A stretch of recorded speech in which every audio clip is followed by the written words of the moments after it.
Well, let's find out if we can turn the same stream back on. Ladies and gentlemen, I'm not sure if anyone can hear me out there, if Ben and I are just talking to ourselves. However, what happened, if you are wondering, is literally during the middle of our broadcast, my power went out. So over here on the East Coast, we're still kind of recovering. Oh, I didn't realize that light's off too. Come on. There we go. I gotta look pretty for the people.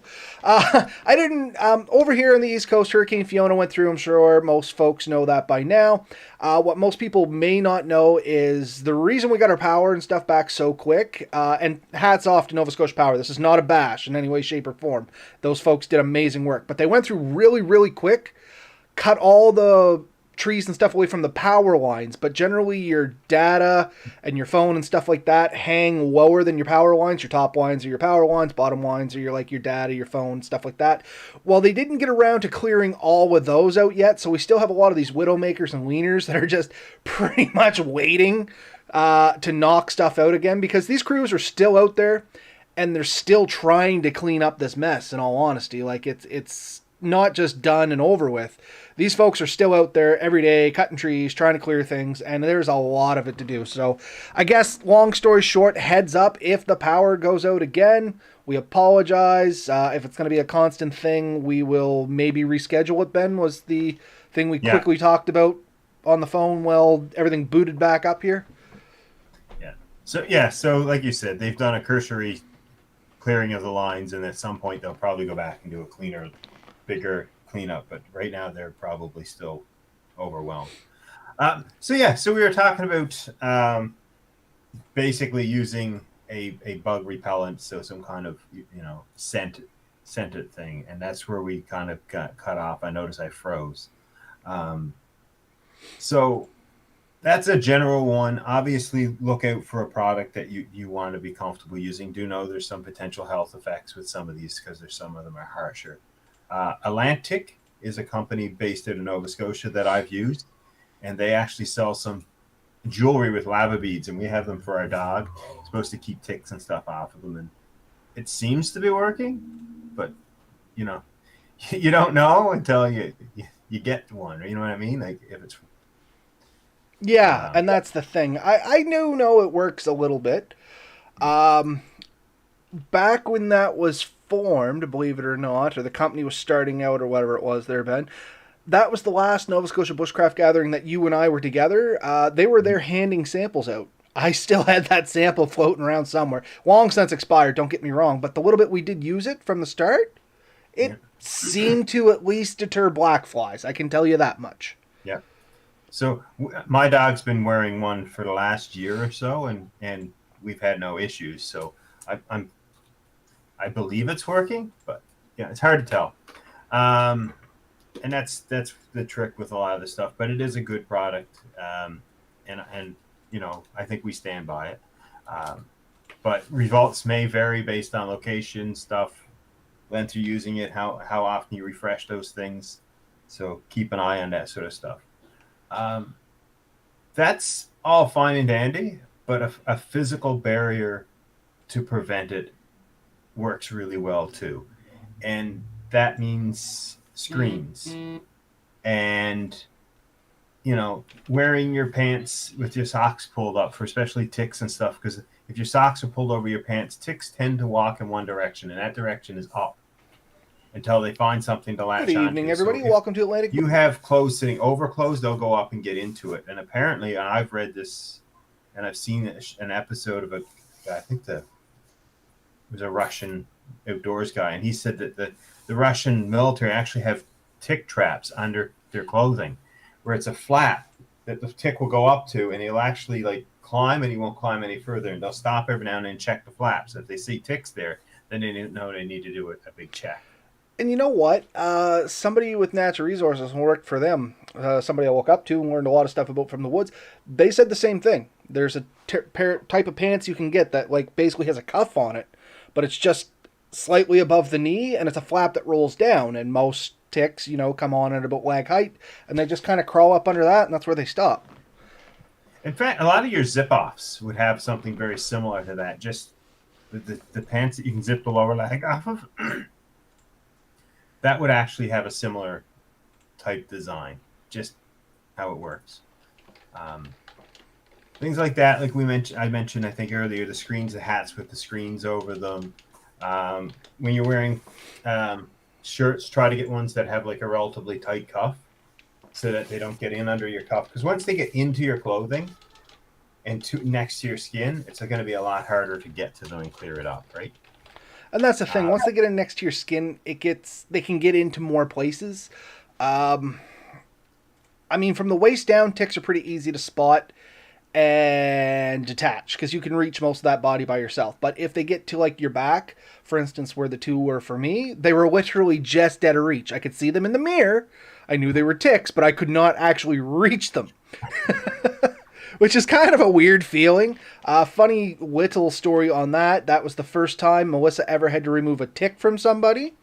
So yeah, she learned by trial by fire.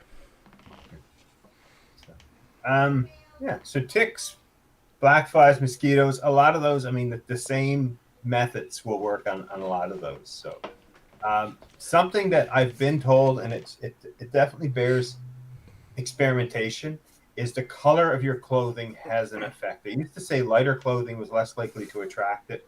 But what I find is lighter clothing is easier to see them. That's where I was. I don't know about the attraction, but I do know you can see stuff showing up on it a lot better. Yeah. But we had a guy who actually found that red clothing and items tended to attract them. So he found that his red cooler tended to be covered in ticks if he left it in the woods, where his yellow one didn't seem to have as many. So, color does have an effect, and how much they can see color and sense color, I don't know. Maybe certain colors release different heats and stuff, because I do know mosquitoes, they say, are attracted to two things, heat and carbon dioxide, which means you'd think they would just fly into fire, but and we would all encourage them to. But yeah, they don't need to see a lot, but they sense certain things and they'll come towards that. So I think a lot of them, and maybe I'm wrong on this, been wrong before, carbon dioxide.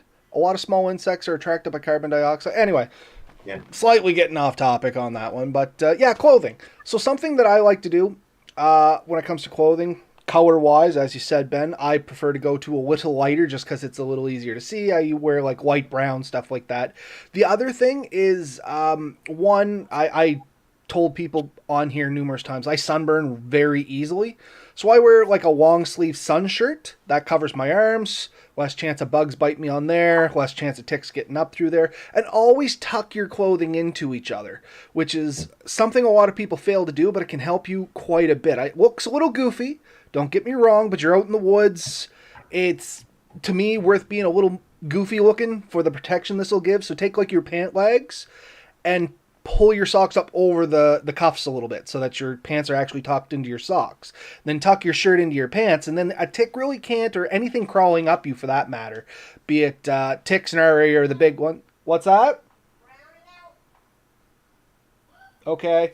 Apparently the power's flickering again, so hopefully we don't get a problem, but yeah, by folding everything into each other, it basically makes it so the only place a tick can get to you is up around your neckline. Your neckline tends to be a little bit more sensitive. You pick them up there, and hopefully you catch them as they're walking up your body. But once again, this isn't just for ticks.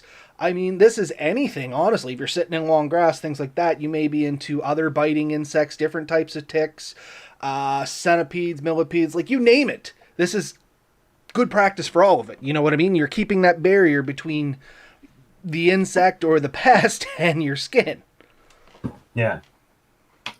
So one other thing, and I happen to have some, and I've been looking for this stuff for a long time because it is ridiculously expensive, but it's the no-fly zone stuff, and I don't think you can see that. Yep. So I have a hat that has this. I bought a couple of shirts a few years ago, and I think I've told you about it. When we got home, they were in the discount area in Mark's Work Warehouse, and I put them on. I realized they were a woman's cut. So my wife has some really nice no-fly zone gear too. No, but Ben has two. He just looks better in one of them. Which one is up to opinion? It's really creepy when you ask. I love that head shake. Like, I'm not even going to acknowledge that. It's really creepy when you ask me to wear those shirts too. Oh my. But yeah, no. So that is a product that I've also used that I found good. So it has a built-in bug repellent, and it's good for like 40 or 50 washes or something. So it's you could wear it probably once a week, and it's still good at the end of the year almost. But it's a good product. You can buy pants, shirts, jackets, hats, handkerchiefs. Good to tie around your neck. That would be very good. So there's some options, and the handkerchiefs I think are 15, $20. The shirts go for 60 to 80 to maybe $100 a piece. So they are a little on the pricier side, but also keep your eye out because I see these things in Value Village and and thrift stores occasionally too, right? So Hmm. be aware of these products so that when you are shopping for a lot of this stuff, these are good products to keep an eye out for because you sometimes you find them and you people who have put them on there don't always know what they're really worth, and you can get them for 10, $15, which is hard to beat. Oh Like I man, said, that's the best place to shop for any outdoorsy stuff is secondhand, honestly. Because sometimes, as you said, people may not know what they're getting rid of. They might have got it as a birthday present, a gift, something like that. They're not an outdoorsy person, and they're just getting rid of it, which is ideal for the outdoors person because yeah, they're getting some money. You're getting a product you wanted at a discounted rate. yeah. I mean, and I think I told you guys I got an awesome stove, uh, fuel stove through one of those. I think we paid $15. It's 120 for the whole kit: the stove, the pot, the works. Uh, Beautiful set. So things like that. The other thing I want to bring up for bugs before we move to something else is something you can do at your location. So obviously choose windy locations, like a place with a breeze, keeps a lot of the insects at bay. Um, but the other thing is if you don't have that, anything that smokes. So if you have a fire, throw a bit of like damp grass and stuff over the top. That'll create a natural smoke. And bugs don't tend to like smoke, and they will tend to avoid it. And that really can keep the mosquitoes and bugs and insects at bay. And Um, on that note, something I like to do, which is kind of inevitable for anybody that's been out there and been around a fire, if your clothes get a little smoke soaked, like I enjoy the smell of a campfire and I don't mind it in my clothing as long as I'm in the woods. Once I get home, it's pretty noticeable and you want to wash out your clothes and that's all good and dandy. But I find if I can get my clothes smoke soaked, like my jacket or my t-shirt or something like that, that in and itself helps cut down on bugs a little bit because the smell that comes off that, it's they still tend not to like it. I mean, it's not a perfect bug repellent, but I do find it helps a little bit, in my personal opinion. Man, I, I don't know about you, but clean wood smoke, my wife finds that good. So that's almost a cologne to her. So there's a difference between clean and dirty smoke, though, and you Mm. can smell it. It's quite pungent. Keep that in mind.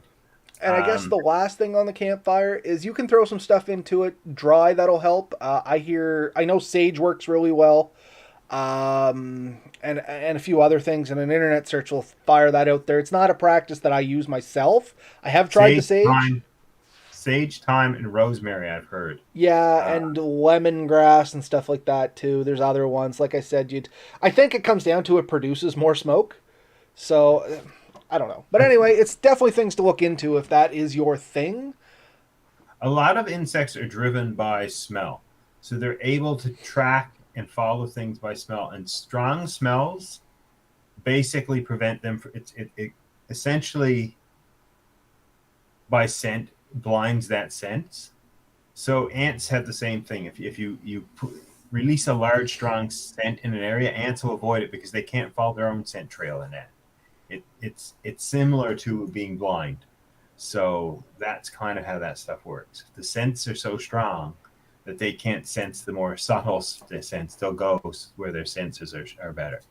It's the difference between us going into extremely bright light, mid light, and then dark. We want to be in that area where we can see well. When it's really bright, we avoid it. When it's really dark, we avoid it. We try to stay in that sweet zone. They would for the same thing for certain scents in that. So And that makes sense. You mentioned ants, so a good pest related thing for that, legitimately, just watch where you're putting your campsite. Don't set up on ants' nests. in and around, or any other kind of bug's nest. Give a good walk around your website. Ground wasps. Yeah. That's a thing that I've seen many of people set up right next to. They get stung and they're like, where are all these wasps coming from? Well, the nest you set up beside, you know what I mean? So it's Yeah. definitely worth giving your site a scouting. And this isn't just for bugs. This could be for small rodents. Look for porcupine, sign, droppings, raccoon crossings. Maybe there's an otter path, like when you and I were down by the waterfall. There was none, of course, but that's an area. If you're beside water, there might be otter paths or beaver paths. Give your site a good look around and make sure that you don't have guests that normally walk through, because now they're not trespassing on you, you're trespassing on them.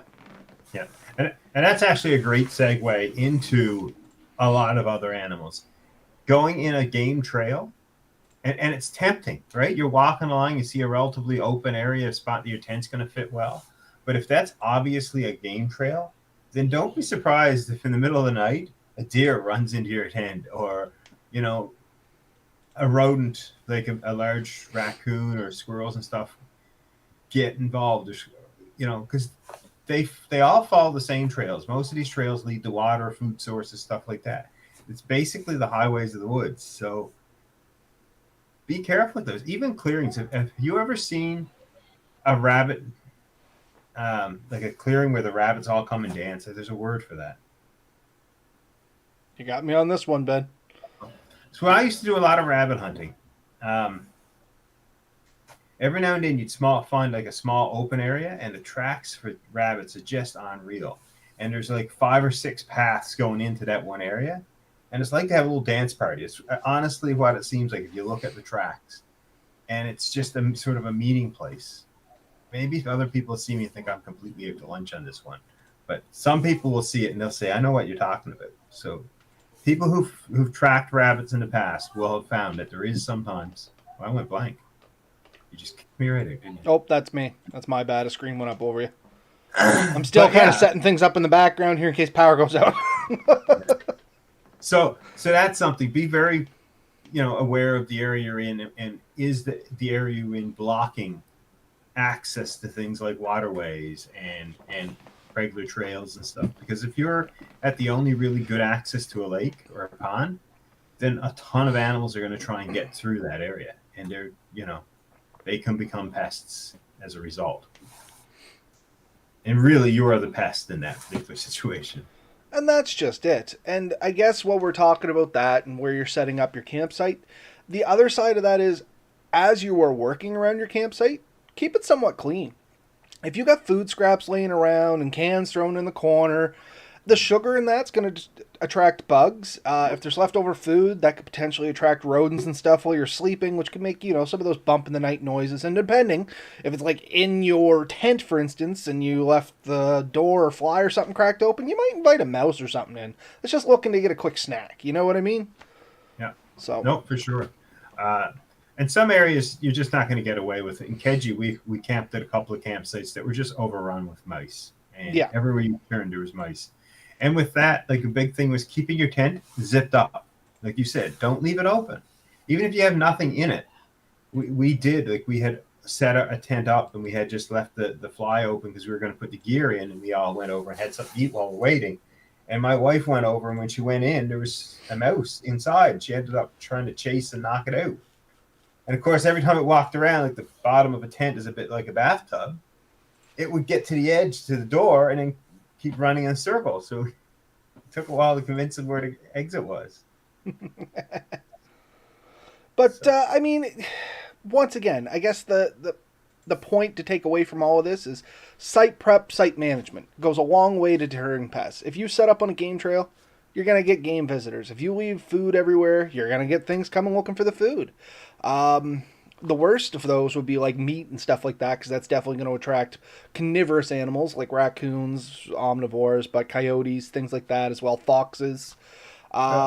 Maybe not necessarily a life-threatening creature, but definitely going to be a nuisance to you. Yeah, for sure. And a good thing there is just in general, I know especially if you're in campgrounds and stuff, you don't have a ton of ways to get away from it, but try to eat as far from your tent as possible within reasonable amounts. You don't eat where you're sleeping. Don't eat in your tent. Don't eat in your sleep area. Eat away from it. Set your eating area up away so that if any animals do get attracted to that, they're not necessarily around the rest of your gear. Because they generally won't come while you're there or at least awake in there. But when you're asleep and quiet, they will sneak pretty close. And so it's much better if they're sneaking up to the picnic table that's 150 feet away than if they're sneaking up to the picnic table that's literally touching your tent. Mm.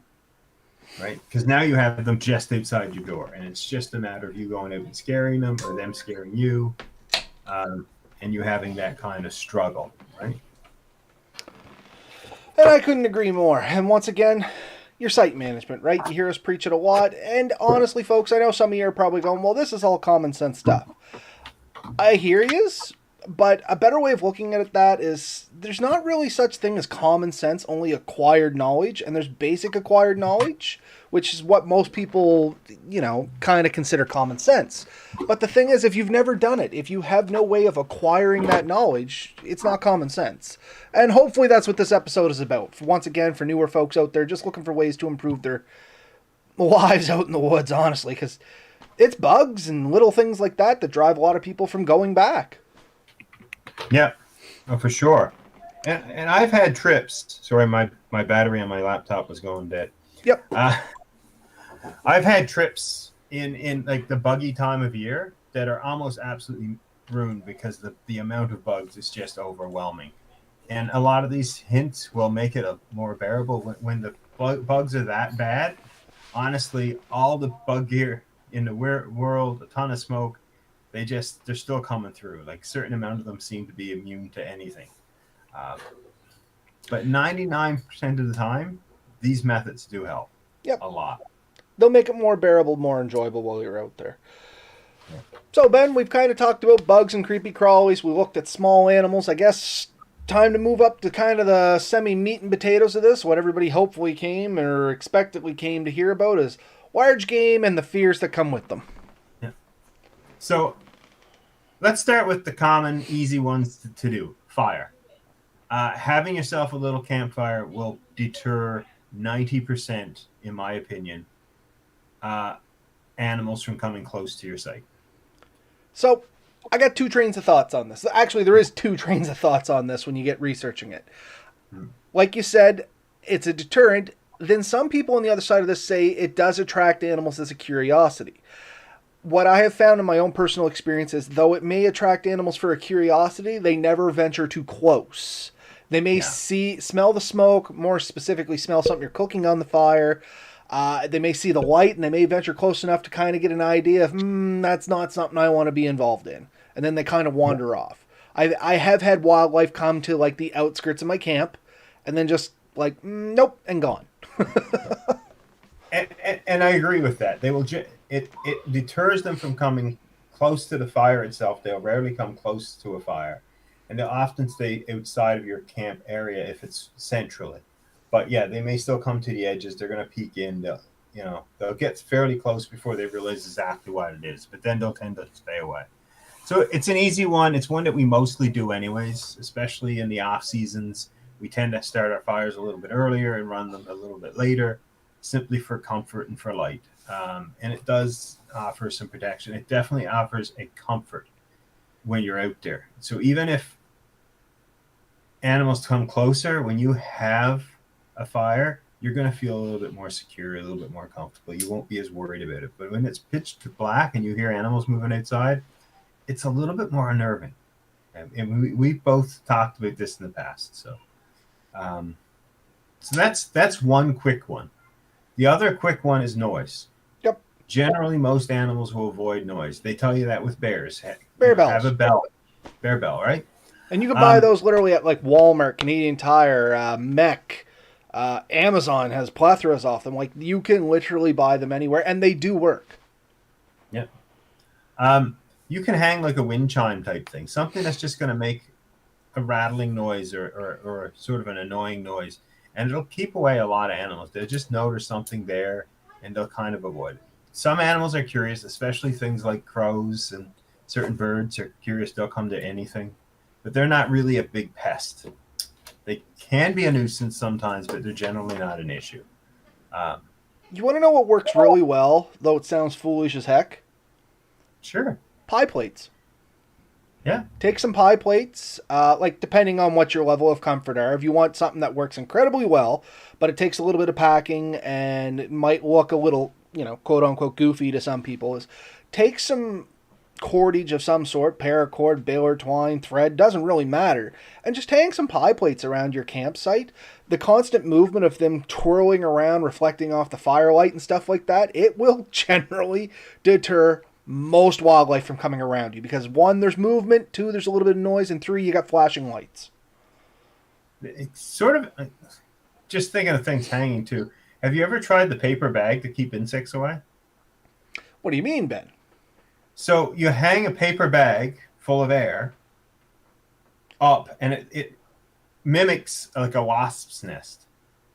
And believe it or not, a lot of flies and insects will avoid an area with wasp nests. So you can buy artificial, like fake-looking wasp nests, and you see people hang them near their cabins and cottages for that very reason. It does deter things. Similar to getting a decoy of like an owl deters some nuisance birds and other animals. Certain things that you can put up around the area can deter other animals. I know the pilots for the helicopters when I worked for Natural Resources, they swore by putting an imitation dragonfly on their hats. It would keep flies away. Yeah, you can buy them. In Nova Scotia, a lot of the small convenience stores, and I think even some of the bigger ones, used to have them. They had little foam wings cut out. Yep. And it was just a pipe cleaner. But it looked like a dragonfly, and they just pin them to their hat or the shoulder of their shirt, and apparently a lot of insects will avoid them because a dragonfly naturally eats insects. I don't know, they eat like 90 an hour or something ridiculous. They swore by it. It was something I never tried, but it is something worth mentioning because it's kind of neat if it works. Yeah. I've also heard the dryer sheet under your hat. But... That does work. Wears out fast is what I found. But yeah, so bigger game. We've mentioned noise. We've mentioned sort of light and fire. Once you get past that, you're not really avoiding them with like general sense. So now you're down to more deter or repel. Yeah, more severe means. So we've all heard of sprays, bear sprays. You can get dog or coyote spray, I don't know if we've ever talked about this, but I've heard it. Wasp spray, and it's an irritant. In all cases, they're an irritant, and they're designed to spray at distance. So if you get bear spray in their face and their eyes and stuff, it's very annoying. It'll drive them away. It isn't the cheapest. I've been looking at them lately. I haven't bought any, but if I start spending much more time in the woods here, I'm kind of obligated to have it. And bear spray is a really good one. It's kind of generally a one-shot deal. I mean, I think you can probably get multiple shots from it, but once you've used it, you probably should look at replacing it. Because you'll have a hard time knowing how much more you have left in it. But these things work. They really do. It's similar to mace that's used on a criminal trying to mug you in a city. For those of you who aren't familiar with it, the downside is make sure of a certain. There is considering factors. Do not shoot it into the wind. That is the big one. Make sure that you're aiming it correctly. Do not aim it at yourself. You get frustrated, turn it around and shoot it at yourself. There's a safety tab. Make sure it's removed before trying to pull the trigger. So if you use one of these incorrectly, you will very well end up spraying yourself. And this irritant is generally made from capsaicin, the hot stuff in hot sauce. Yep. And a few other irritants. And it will burn your eyes, your nose, your mouth, and any mucous membrane. And it's going to make you feel like you're gonna die, or you at least want to. It's not pleasant stuff. I've never been hit with bear spray. I have been hit with OC, mace, and OC gel, and I can tell you that it is not fun. No. Saber, the same company that makes the bear deterrent there, does all the correctional, law enforcement, private security, all their personal maces, sprays, OCs, gels, vapors, things like that. And in my security background, sometimes the requirement was to be able to carry something that had to be used on you. And with the military, I'm sure you've gone through the gas hut. Yes, I did go through the gas hunt, and I was also in a security role for a few years. So I was a security guard in Halifax for a year, Then you know and so also we, well. so yeah, these things are not, like I'm not joking. They're pretty miserable, um, and they're meant to be, right? Like if something's coming at you and you need to deter it, this stuff is very irritating, and its only thought really is to get it out of its nose, mouth, eyes. So Just it's to get away probably from it, more or less. it is more or less just going to run to the nearest body of water and submerge its head, is what it's going to do, honestly. Uh, and it's going to try to get as far from you as possible because it now associates you as something not comfortable. Now, myself not being an expert on any other kind of bear, not even an expert on black bear, but at least familiar with it, I do know bear spray works fairly well on black bears, potentially brown bears, but once you get into those larger bears, Kodiaks, grizzlies, polar bears, it's varying if it helps. I'm sure it's annoying them, but they may Yeah. not flee it as much. It may just enrage them potentially. So definitely check the local regulations and recommendations for your area if you're going to be carrying something like this. Make sure that you read the directions and all that good stuff. Like I'm all for bear mace if that's your thing and that's what makes you feel safe. Just be very safe about it. Make sure, much like a firearm or something like that, where you're spraying it. Just don't blast it off into the night, especially if you're around a camping area. Could be poor old Billy wandering off to relieve himself in the middle of the night and you just hosed him down. Because these things do have a fairly long range on them. Like, I've seen some of them, they'll shoot up to like 30 feet. Yeah. I think some of the, like, I've heard people use wasp spray. I've heard them use it on humans, actually. It's quite the irritant in itself. And it works on a different principle, and it's probably cruel and unusual, but it costs significantly less than mace. And it has a range of 30 to 60 feet, some of these things. So it has a huge range, and you can buy a can of that is huge. Like you have a lot of firepower in one of those things. And you probably pick them up for 12, $15, like a thing of wasp spray. Don't go around telling anyone that we told you that this is a solution, but it's something that exists. If you're stuck in it, maybe it's something you could use.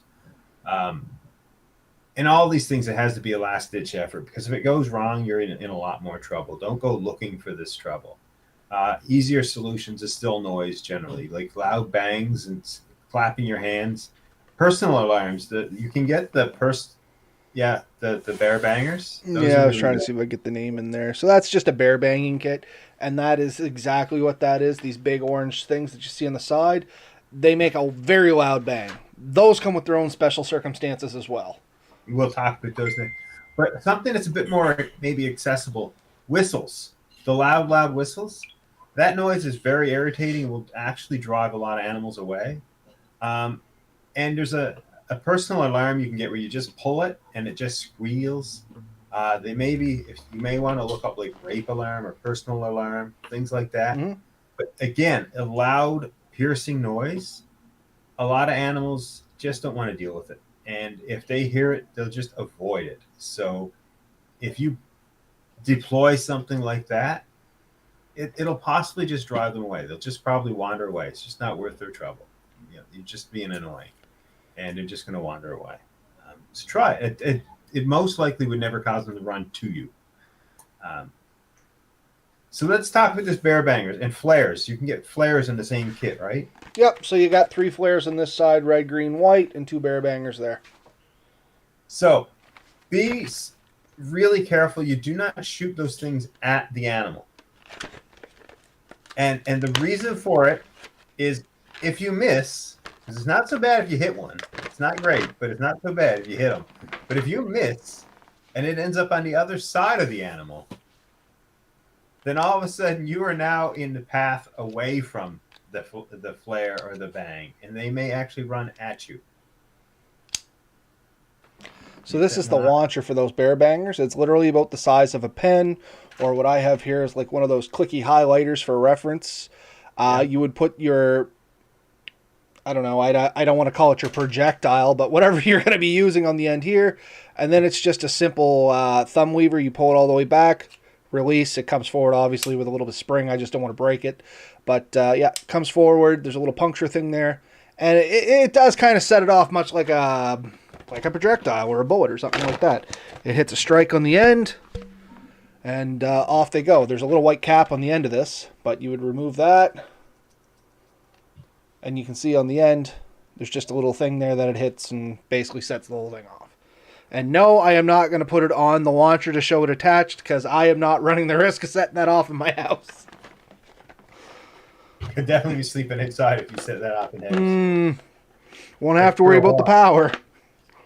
Yeah, and a lot of places, these are like bear spray and bear bangers are oftentimes requirements for certain areas. So you would want to be somewhat familiar with them. In other areas, it's going to be down to a shotgun. In say, Churchill. My only experience with this is I was up, I think it was Yellowknife or Whitehorse, one of the two.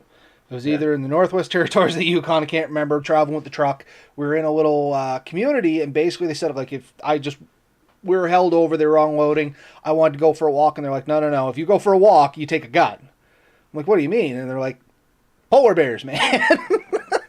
It's that time of year where they could potentially wander around this area. Yeah. And they're a very big animal, and they're oftentimes hungry. So generally the time of the year they're most active is when they're starved. And so those animals are constantly looking for sources of food, and so trying to maintain or build their body fat so that they can survive.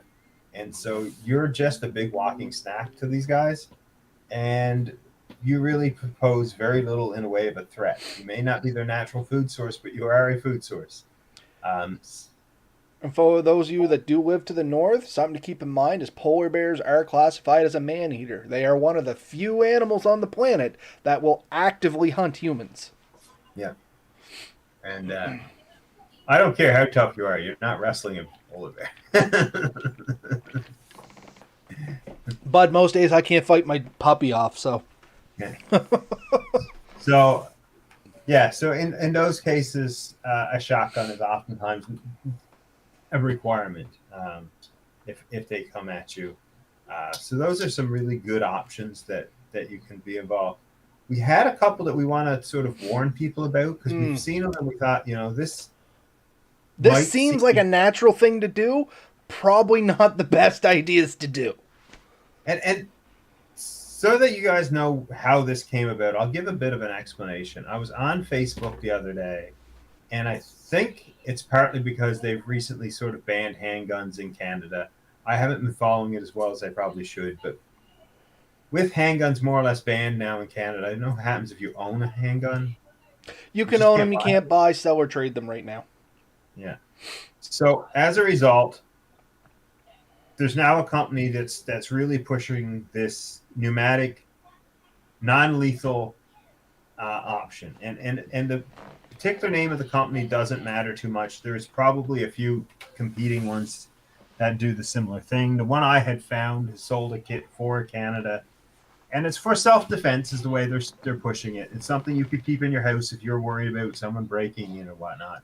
And it fires a projectile using compressed air, and it can be pretty annoying. Similar to a paintball, but not paintballs. That's basically what you're looking at there as one of these self-defense projectiles. Thing is, like Ben said, keep in mind these are not paintballs. Like you can hear, that's hard plastic, and it's filled with a powder. Yeah. And so these things can shoot, I think they're saying over 60 feet accurately. Yeah, probably about 120, depending on, once again, it depends on your propellant, which is one of the drawbacks to these things. But that's not the main drawback to these things. So someone could say, okay, fine, for nuisance animals, I could take something like this, and if they really threaten me, I could use this to sort of hit them. It won't necessarily kill them. It'll most likely just annoy them to the point where they'll wander off. And maybe for smaller things like, say, like a raccoon size animal, you might actually deter them. Some coyotes might get deterred by them. But anything much bigger than that, we said maybe, like deer I find are very flighty, and they probably would take off if you did anything. But a bear or a moose, you're probably just going to get their attention. Like that's honestly, especially a bear, where I hear a lot of people say, "Oh, I'll just take this for that reason." I have been shot by these. Not gonna lie, been shot by these. They hurt about like a bad bee sting or a wasp sting. Bears eat honey, so they're not just buying it from the store. Kind of put two and two together. Chances are this is just going to hit them. They're going to basically you're going to see their skin twitch. They got very thick hides and fur.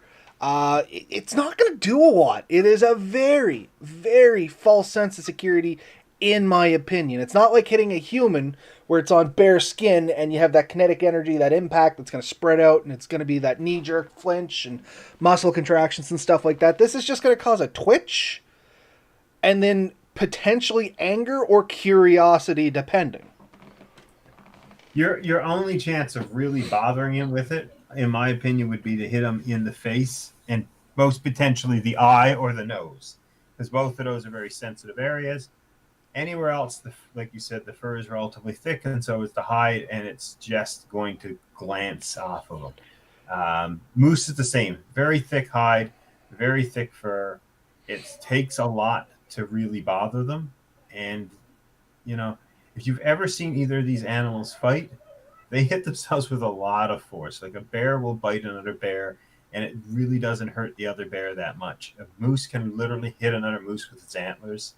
Doesn't bother them that much. They're very strong and very tough animals, and hitting them with a 60-70 gram object, unless it has enough force to rip through skin and damage organs like a bullet, you're not deterring them that much. You need something extra oomph into it. To put it into perspective, once upon a time in Nova Scotia, you used to be able to get what was called a rubber slug.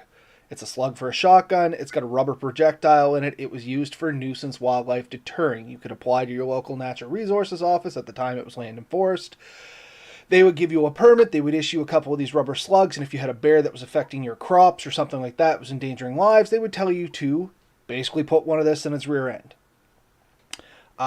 When I worked with natural resources, we still had them. We used them as a deterrent to keep bears away from coming back. So to try and put the fear of humans back into them. So what's very common is a bear will get caught in a trap. It'll be taken somewhere to be released. And as it's coming out of the trap, they're going to wait until it gets far enough away that it's not going to hurt it. But then they're probably going to put a rubber slug into its rear end, because then it kind of correlates, this discomfort with humans. I've seen bears shrug these off. You know what I mean? And that's a rubber slug coming out of a shotgun. This isn't like a toy. This is serious stuff. And the bear literally shrugs them off and wanders off on its own. Yeah. Yeah. So keep that in mind if you see something like that. Now, what those would work for is another person. So if that's your fear, and know that if you shoot another human with one of these, there is the very good chance you're going to get charged with assault. And that's the funny thing that Ben and I were talking about with these. They sell them as self-defense. If you were to use these on another individual in self-defense in Canada, chances are you're going to court and being charged for it, and it's going to be your job to prove that it was necessary force. Yeah. So if it comes down to it and you're really worried about your well-being, and just realize you could get an assault charge, you may get fined, you may have to spend a few days in jail, but maybe it's better than the alternative. So keep that in mind. It is a possible option for that. But for larger game, I wouldn't be using them against, say, wildcats and bears and even wolves. If wolves have been rare to attack people. But yeah, this is not a great deterrent for something like that. So other methods would be preferable. Uh, do know that generally noise will deter most animals. They don't like large noises. They'll move away from them. So think of stuff like that. Even just playing music. Believe it or not, just playing some music at your site, bringing a wireless, like a Bluetooth speaker, and turning it on will keep a lot of stuff away from you. Um, No, and I couldn't agree more. And the last thing I'm going to touch on, because I know it's on everybody's mind, is an actual firearm. We did mention this, that in some areas you're basically required to bring one. My big problem with firearms is it takes a lot of training and discipline to be able to use a firearm effectively and safely. For Joe Blow to grab a gun and head off into the woods, there's a lot of danger in that, in my mind, personally, as well as for other individuals, especially if they're not used to handling firearms. They're easily jittery to begin with. There's a lot of things that can go into that may not make it the best option right out of the gate, especially here in Nova Scotia. We don't got anything that's serious enough that you need to carry a firearm around. Out where Ben is now, you got cougars and stuff like that wandering around some of the woods. Potentially there, it might be a thing. But once again, unless you know the firearm, know what it's capable of, have some sort of training in it, probably a hunting course, have used it a lot, practiced muzzle control, practice trigger control, self-discipline. Like, there's a lot of things you got to go through to be able to effectively use a firearm. It's not just, point end at bad thing, pull trigger, goes away. There's so much more to it. And in the fight or flight response that humans go through when they're in fear, not everybody can act appropriately to that. And I'm not just saying people are going to be out there blasting other people. There's been a lot of people hurt themselves taking a firearm for self-defense in the woods or at home and, get trigger fever, I think is what it's called. They get all hyped up, the blood's pumping, the adrenaline's going, and it all goes bad. Trigger fever. All right, here's the one that I get to. When you carry a hammer, everything looks like a nail. Yeah. When you're carrying a gun, your mind is mentally already looking for where and when can I use this. And if you've ever carried a rifle, if you're a hunter and you've carried a rifle in the woods, you know that it is not the most comfortable or easy thing to be lugging around the woods all the time. These things are, 3.5 feet to 4 feet long oftentimes? Depending. I had a shotgun that I just got rid of. The thing was almost 5 feet long from stock to end. Yeah. So, these are relatively long items. They weigh a fair bit. I don't know what the average weight of a firearm is, but it ranges a fair bit from probably anything around 10 to 30 pounds. Depending on what you got on it, man. Maybe one of my little 410s might be a couple pounds, but any significant firearm, minus handguns, which once again, we're not getting into that nonsense. That's a whole other thing. But a rifle, if you got a decent rifle with a scope on it, yeah, you're into it for a little bit of weight. Yeah. And then there's the ammo, and I don't really, we've always said, carrying a loaded rifle isn't the smartest idea. You should basically load it when you're about to use it. So if you're getting to a stand because you're hunting, then you would load it as you're getting to the stand. If you're entering an area you're hunting, you may load it once you're in that area. You don't carry it loaded, just wandering around. Once you're pretty sure you won't be using it, you would remove the rounds, put them in your pocket, do something with them. It's an extra step. It's awkward. A lot of us are already trying to lighten our kit. Don't go adding an extra significant amount of weight to it. So unless you need to, it is an option in some areas. It's a requirement in some areas, but for the most part, there are other options that are probably a lot lighter and a lot more easy to deploy. Anyway, 2 cents on that. I know it was going to be one of those things. Somebody said, well, you never talked about guns. Well, firearms, honestly, it's not something that I myself heavily endorse for anybody to take out in the woods. Do they have a proper place? Absolutely. Are they a tool that can be used for a lot of good things? Yes. I'm not anti-gun. It's not the first thing I'd be like, oh, you're scared in the woods? Here's a gun. You know what I mean? No, I agree. I've actually thought, and at one point, just to sort of give it some credence, I have thought that there is probably a time and a place for a handgun in the woods. Is it for hunting? Absolutely not. Is Do I think it's good for self-defense in the home? Absolutely not. I do not think that's the best option for defending your home. Is it potentially useful in the woods? There are times for sure, especially knowing that some of the guns you could have bought over the years could do flares and bear blangers and blanks and other options. Like there were systems like that. And there are survival kits, like really lightweight 410 rifles that can fold up to next to nothing. Small tube. I think we've talked about them in the past. Give me one sec. You keep talking. You might even have one. I was going to say, I think I have one. They were originally marketed as like a survival tool. I think the first ones I ever seen were actually used in planes. They were put in bush planes and military planes to provide an emergency survival tool. Now, I'm not going to assemble this thing just to stay on YouTube's good side, but I think this is probably fine. That's the entire firearm. Everything is stored inside. Yeah. So again, it's still not that small or that lack of bulk, but in a survival situation, though, that's something that's been used. And honestly, I think it has its place in the world. I'm not arguing it doesn't. I just think that we do have to be sensible with the use of any firearm. I agree 100% with what Robert said. A lot of the other options we've mentioned are usable. Is there other options? I'm sure there are. And other people may know more about it. But those are the ones that we're most familiar with, and those are the ones we're comfortable talking about. Nope, for sure. And I think that's probably all I have to say for tonight. It was just something I wanted to really... I want to touch on a little bit of everything. And I think we did. I don't want to beat a dead horse on it simply because I hope this gets the juices flowing and then you proceed to get more information on the subject. Ben and I don't protest to be the experts on any subject we ever talk about. We just hope we get you thinking so that you further your knowledge on it.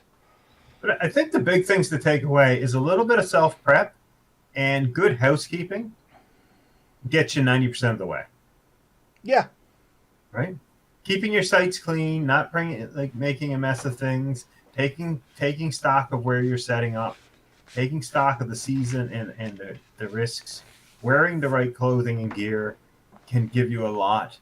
And then there's definitely some relatively lightweight, easy things you can do. Things like bear bells, whistles, and stuff like that will do a lot to deter the animals from even getting close to you. When you set up a site, set it up nice. Have a good little fire. Enjoy yourself. In the end, it's all about getting out there and enjoying yourself and seeing nature. You don't want to be out there destroying it. You want to be enjoying it. So the more involved and immersed you can be without disturbing and breaking the silence and the situation, the more enjoyable it'll be for you. So I think that's the gist that I wanted to cover. I couldn't agree more, honestly. Yeah. So how about you folks out there? Sorry once again for kind of the split part here. I noticed it did go into 2 parts in YouTube. I know we had some people and then they probably bounced off. I know Carl was joining us. I think Red Sand joined us. I think I seen Steve in there and they all disappeared when the power went out. I seen some people come back. If we missed you, we're sorry. Sorry for the whole confusion and stuff there with that disconnect. But yeah, what about you folks out there? What's some things that you may do for deterrents in your area that are pretty simple, easy to accomplish, and don't require any special licensing or stuff like that, like firearms, you know what I mean? Love to hear from some of that stuff, because there's easy things, like the old dragonfly on the hat. That was something I'd never thought about. Like, legitimately, people swear by this, right? Yeah. So, on the tail end of this, a little bit of story time, more for your benefit than anything, Ben, but I'll include it at the tail end of this one. You'd be so proud of me on my last outing, Ben. I know. About eating in the woods. What'd you bring? I brought deer steak, mashed potatoes, vegetables, onions. I had a gourmet meal, buddy. Sweet. Steve ate his rations. He brought... actually, they had some really good MREs. I was really impressed with that. They I can't remember the brand name. Hopefully he listens to this and he'll shoot it down there. But their MREs looked great, honestly. There was... an Alfredo and a rice one. The Alfredo was amazing, according to them. The rice was okay. Wasn't Yeah. terrible. It was definitely edible. But yeah, man, no, I had like 2 deer steaks, a huge thing of mashed potatoes, all these boiled vegetables, onions in it, cheese, pepperoni. It was an amazing meal. I was sitting there eating it going, damn, I wish Ben was here just to see this, if nothing else. Yeah. Wish I was too, but yeah, we'll probably do another food one in the next month or two. Just the quick and easies, and then the adventurous things that you can do, because you can cook almost anything in the woods, and we've said in the past, everything you cook in the woods tastes 10 times better than it does at home. Oh man, absolutely At least, amazing. at least it does for us. Okay, I think I'm good. You're good. All good It's here, been sir. an Sign us out, hour bud. with interruptions. Anyways, you all have fun and get out there and enjoy yourselves. Night, everybody. We'll see you next week when I think we are potentially talking about stoves, but we're not in stone on that yet. That depends on some things, but you'll have to find out what those things were next week when you join us. Night, everybody. Night all.